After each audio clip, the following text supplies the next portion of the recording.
মৰমৰ ছাত্ৰ ছাত্ৰীসকল, আমি পোহৰ, প্ৰতিফলন আৰু প্ৰতিসৰণ নামৰ অধ্যায়টো আলোচনা কৰি আছোঁ। আমি ইতিমধ্যে গোলাকাৰ দাপোনৰ দ্বাৰা প্ৰতিবিম্বৰ গঠন আৰু লেন্সৰ গঠনৰ বিষয়ে আলোচনা কৰিলোঁ। আজি পুনৰ তোমালোকৰ মাজলৈ আহিছোঁ এটা নতুন বিষয় লৈ। বিষয়টো হৈছে লেন্সৰ দ্বাৰা প্ৰতিবিম্বৰ গঠন। আহা তেনেহ'লে পাঠটো আৰম্ভ কৰোঁ। পোহৰৰ প্ৰতিসৰণ ঘটাই লেন্সে প্ৰতিবিম্ব গঠন কৰে। প্ৰথমতে আমি ৰশ্মি চিত্ৰৰ দ্বাৰা লেন্সে গঠন কৰা প্ৰতিবিম্বৰ গঠন বিষয়ে আলোচনা কৰিম। প্ৰথমতে আমি এইখন উত্তৰ লেন্স। যোৱা পাঠতে আমি পাই আহিছোঁ যে ইয়াত লেন্স হৈছে দুখন গোলাকাৰ পৃষ্ঠৰ দ্বাৰা আৱৰা এটা গোটা পদাৰ্থ, য'ত দুইটাই পৃষ্ঠ একোটা গোলকৰ অংশ, অৰ্থাৎ এইটো বিন্দুত কেন্দ্ৰ কৰি আমি এনেকৈ বৃত্তৰ চাপ দিম, ইফালে এটা বৃত্তৰ চাপ দিম, আকৌ এইফালে এইটো বিন্দুত কেন্দ্ৰ কৰি আমি এনেকৈ বৃত্তৰ চাপটো দিছোঁ। গতিকে যি দুটা বিন্দু কেন্দ্ৰ কৰি বৃত্তৰ চাপ দুটা দিছোঁ, সেই দুটা হৈছে ভাস্কেন্দ্ৰ C1 C2, দুইফালে দুটা ভাস্কেন্দ্ৰ C1 C2, আৰু লেন্সখনৰ কেন্দ্ৰবিন্দুটো হৈছে আলোক কেন্দ্ৰ O, আৰু এই দুটা আলোক কেন্দ্ৰৰ পৰা আৰু ভাস্কেন্দ্ৰৰ মাজৰ যিটো অংশ সেইটো হৈছে ফকাছ। যিহেতু ভাস্কেন্দ্ৰ ফকাছ দৈৰ্ঘ্যৰ দুগুণ, গতিকে ইয়াক টুৱাইচ এফ বুলি লিখা হয় লেন্সৰ ক্ষেত্ৰত। 2f1 2f2। এতিয়া লেন্সৰ দ্বাৰা প্ৰতিবিম্বৰ গঠনৰ ৰশ্মি চিত্ৰ আঁকোতে দাপোনত পোৱাৰ নিচিনাকৈ আমি কেইটামান ৰশ্মিৰ নিয়ম মানি চলিব লাগিব। ইয়াত আমি তিনিটা নিয়মৰ যিকোনো দুটা ব্যৱহাৰ কৰি লেন্সৰ দ্বাৰা গঠিত প্ৰতিবিম্ব আমি বৰ্ণনা কৰিব পাৰোঁ। 1 নম্বৰ নিয়ম মতে মুখ্য অক্ষৰ সমান্তৰালকৈ যোৱা পোহৰ ৰশ্মিডাল এনেকৈ মুখ্য অক্ষৰ সমান্তৰালকৈ যোৱা পোহৰ ৰশ্মিডাল লেন্সত প্ৰতিসৰণৰ পিছত আনটো ফালে থকা ফকাছ F2ৰ মাজেৰে পাৰ হৈ যায়। এইটো হৈছে 1 নম্বৰ নিয়ম। মুখ্য অক্ষৰ সমান্তৰালকৈ যোৱা পোহৰ ৰশ্মিডাল লেন্সত প্ৰতিসৰণৰ পিছত আনটো ফালে থকা ফকাছ F2ৰ মাজেৰে পাৰ হৈ যায়। 2 নম্বৰ নিয়ম মতে ফকাছ F1ৰ মাজেৰে পাৰ হৈ যোৱা ৰশ্মিডাল প্ৰতিসৰণৰ পিছত মুখ্য অক্ষৰ সমান্তৰাল হয়।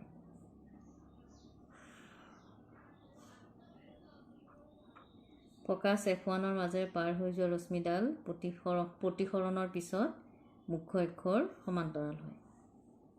3 নম্বৰ নিয়ম মতে আলোক কেন্দ্ৰৰ মাজেৰে যোৱা ৰশ্মিডাল কোনো ধৰণৰ দিশ পৰিৱৰ্তন নোহোৱাকৈ প্ৰতিসৰণ হৈ পাৰ হৈ গুচি যায়। এই তিনিটা নিয়মৰ যিকোনো দুডাল ৰশ্মি ব্যৱহাৰ কৰি আমি লেন্সে গঠন কৰা প্ৰতিবিম্ব গঠন চিত্ৰ আমি অংকন কৰিব পাৰোঁ। এতিয়া অৱতল লেন্সৰ ক্ষেত্ৰত এইটো বিন্দু কেন্দ্ৰ কৰি এনেকৈ বৃত্ত চাপ অঁকা হৈছে, এইটো বিন্দু কেন্দ্ৰ কৰি বৃত্ত চাপ অঁকা হৈছে, গতিকে এইটো এটা ভাস্কেন্দ্ৰ, আৰু লেন্সখনৰ মধ্যবিন্দু আলোক কেন্দ্ৰ O, আলোক কেন্দ্ৰ আৰু ভাস্কেন্দ্ৰৰ মাজত ফকাছ, আলোক কেন্দ্ৰৰ পৰা ফকাছৰ মাজত দুটা ফকাছ দৈৰ্ঘ্য, দুইফালে দুটা আমি পাম focus F1 F2, ভাস্কেন্দ্ৰ C1 C2।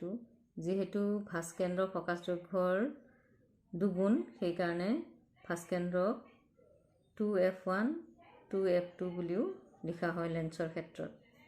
তো ইয়াত 1 নম্বৰ নিয়ম মতে মুখ্য অক্ষৰ সমান্তৰালকৈ অহা ৰশ্মিডাল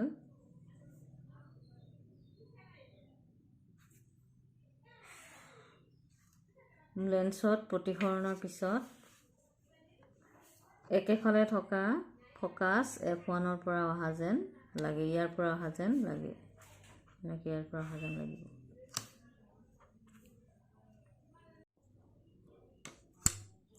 2 নম্বৰ নিয়ম মতে ফকাছ F2ৰ পৰা অহা যেন লগা